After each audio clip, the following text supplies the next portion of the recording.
Vēl viena lieta, kas palīdzēs visiem vadītājiem nokļūt ātrāk no vienas studijas uz otru, ir Foster mājas uzdāvinātais raķešu auto. Tikai ir viena lieta. DTV komanda nav pārliecināta, ka šis raķešu auto ir drošs. Jo, tūlīt parādīsim. Jo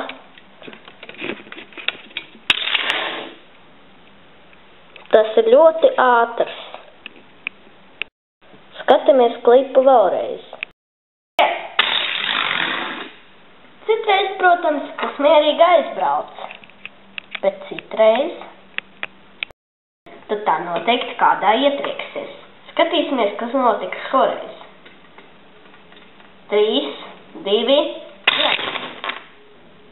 Redziet, var tikt nodarīts pat trakākas traumas, un ne tikai traumas. Skatieties, kāda pēc tā izskatās studija. Un ko jūs teikt par to, ja tas notikt ētera laikā?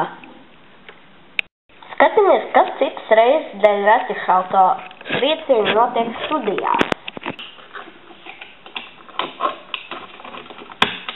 3, 2, 1, aiziet! Un jūs redzat, ka raķešu auto dēļ viena maza pagrieziena var izdarīt pat lielas sekas. Skatāmies vēlreiz.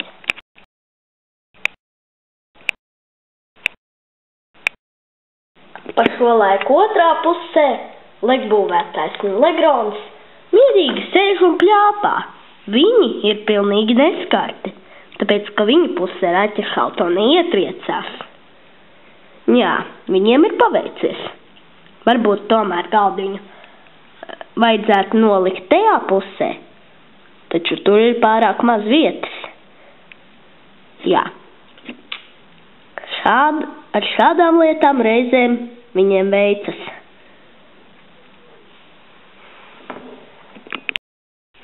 Ko šoreiz uzfilmēja aizkulišu kamera?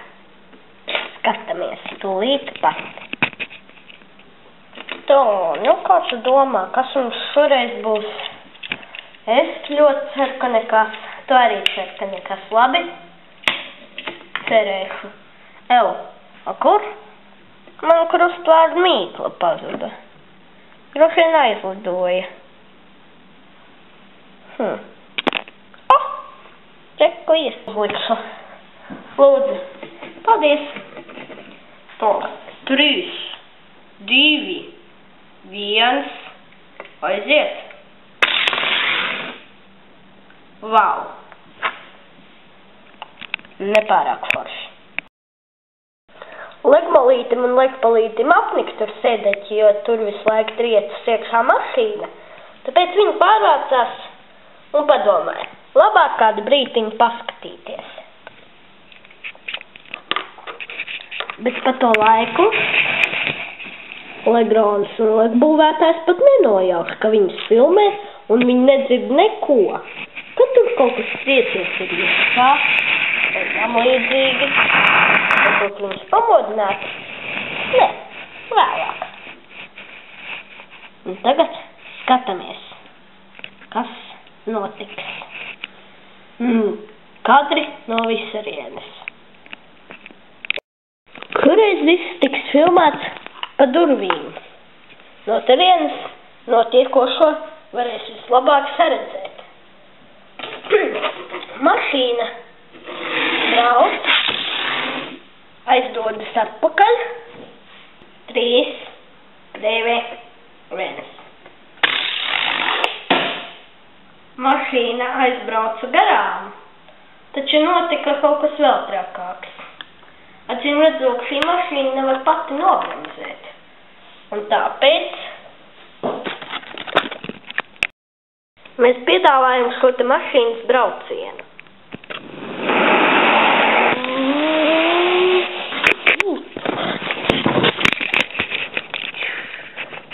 Mašīna nobremzēja tikai tagad, kad tā piezemējās.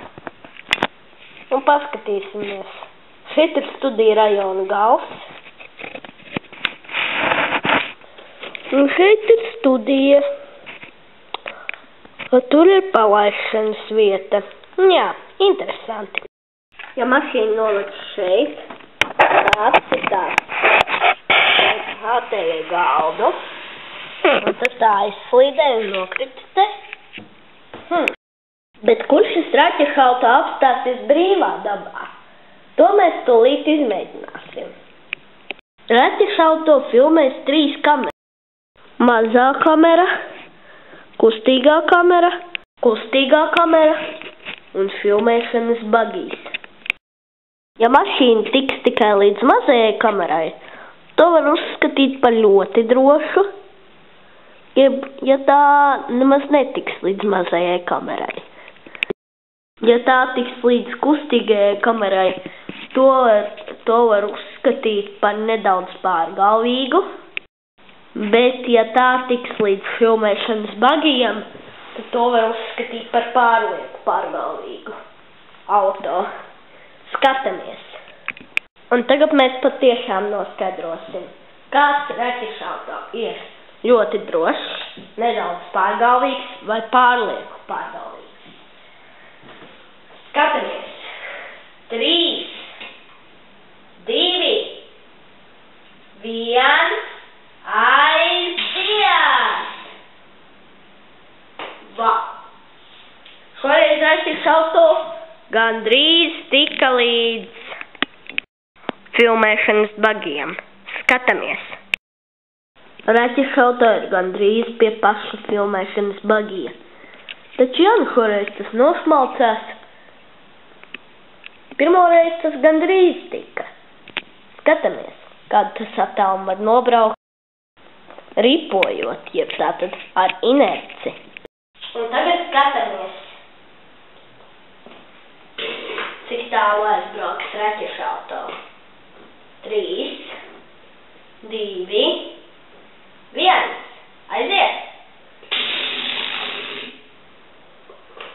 Un raķešu auto aizbrauca līdz pašam